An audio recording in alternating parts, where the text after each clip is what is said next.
Bonjour à tous, on commence ce tour de la presse avec la victoire du Paris Saint-Germain hier soir face au FC Nantes 3-0. Un succès qui fait la une de l'équipe avec ce titre, Paris Soleil Levant.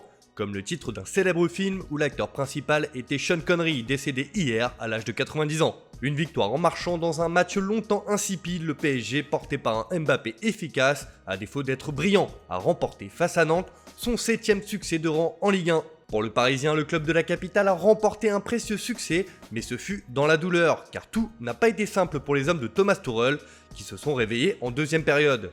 Herrera a ouvert le score sur un service de Mbappé, le Français a doublé la mise sur penalty et Sarabia a corsé l'addition en fin de match. D'ailleurs, pour Presse Océan, le FC Nantes a craqué face à Paris. Auteur d'une bonne première période dans une Beaujoire à huis clos, Nantes n'a pas démérité, mais le club parisien a dicté sa loi après la pause, écrit le quotidien local. On prend la direction de l'Italie où la Juventus attend de pied ferme le retour de Cristiano Ronaldo après presque 3 semaines d'absence. Positif à la Covid-19, le Portugais est enfin rétabli et comme l'indique Tuttosport sur sa une, c'est la secousse CR7 pour la Juve. Les Bianconeri veulent retrouver la victoire contre le Spezia, Cristiano est là et se sent prêt à jouer.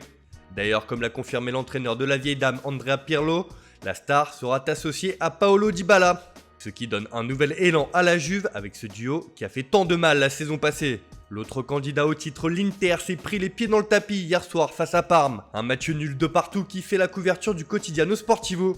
Et c'est la VAR qui est pointée du doigt ce matin. Une VAR cauchemardesque, la grosse colère de l'Inter, une véritable farce, écrit le journal transalpin. Marotta, le directeur sportif du club, n'a pas été tendre après la rencontre. Ils nous ont refusé un penalty net, s'est-il emporté. L'autre Milan, lui, joue à midi et demi face à l'Udinese et a une belle occasion de conforter sa place de leader dans cette Serie A à rebondissement. En Espagne, le FC Barcelone a encore perdu des points hier soir face à Alaves, un partout, malgré un but d'Antoine Griezmann. Si l'arbitrage faisait débat en Italie, en Catalogne, on crie carrément à l'injustice. C'est la une de Sport ce matin qui estime que le Barça a été volé hier soir pour un penalty sur De Jong injustement refusé. Pourtant, Neto, le gardien remplaçant de Ter Stegen, n'avait pas mis son équipe sur de bons rails en commettant une erreur fatale. Toutes ces péripéties ont coûté une victoire méritée pour le Barça, écrit le journal catalan. L'équipe de Koeman est toujours en mauvaise posture en Liga. Elle n'a pris que 2 points sur 12 lors des 4 derniers matchs joués. Pour Mundo Deportivo, le Barça a été sans réussite face au but et cela empêche le club d'engranger des points. Et surtout, les Blaugrana ne confirment pas leur belle victoire face à la Juve en Ligue des Champions cette semaine. Si à Barcelone le réveil est difficile, à Madrid, les polémiques et les critiques sont oubliées ce matin. Pour Marca, il y a même quelque chose à célébrer avec le retour en forme d'Eden Hazard. Face à Huesca, le Belge était titulaire et a inscrit un superbe but et il a surtout grandement participé à la victoire de son équipe 4-1. Le Belge a été froid dans la célébration mais se montre de plus en plus intégré et en forme. L'autre grand monsieur de cette rencontre n'est autre que Karim Benzema, auteur d'un doublé. Pour AS, cette nouvelle victoire des hommes de Zidane leur permet de prendre le large sur leur principal concurrent en championnat avec 8 points d'avance sur le Barça. Les merengues se réveillent en tant que seul leader de la Liga, écrit encore le quotidien. En tout cas, ce retour en forme d'Eden Hazard fait le bonheur de la Casablanca et ne passe pas inaperçu en Belgique, où la dernière heure s'enflamme avec un Hazard buteur, enfin le vrai retour. En Espagne, la grosse actualité du jour concerne un ancien de la Ligue 1 qui va s'engager dans les prochaines heures à l'Atlético de Madrid. En effet, Geoffrey Kondogbia fait la couverture de Super Deporté qui annonce que le milieu de terrain va quitter Valence pour l'Atlético contre un chèque de 15 millions d'euros.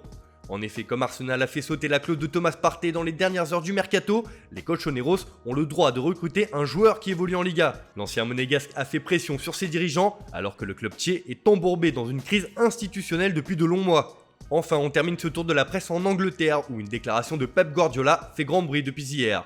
Alors qu'un retour du coach espagnol au Barça était évoqué ces derniers jours, Guardiola a tenu à mettre les choses au point après la victoire de City face à Sheffield 1-0. Cela fait d'ailleurs la une du Daily Express où la déclaration de l'Espagnol ne passe pas inaperçue. Je l'ai dit à de nombreuses reprises, ma période comme entraîneur de Barcelone est terminée, a-t-il confié. Je pense que dans la vie, on ne doit faire les choses qu'une fois. Je suis incroyablement heureux ici, je suis ravi d'être à Manchester et j'espère que je ferai du bon travail cette saison pour rester plus longtemps, de quoi mettre fin aux spéculations. Pour le Daily Star, Pep fait un retour en arrière pour de bon, son avenir ne s'écrit plus au Barça. Enfin, de son côté, le Mirror revient sur la courte victoire de Liverpool 2-1 contre West Ham. Pour le tabloïd, il ne fait aucun doute que les Reds sont de retour au sommet et qu'il va être difficile de les déloger de leur place de leader de la Première Ligue désormais. Voilà, c'est tout pour ce matin. Bonne journée à tous. On se retrouve dès demain pour une nouvelle vidéo sur Foot Mercato.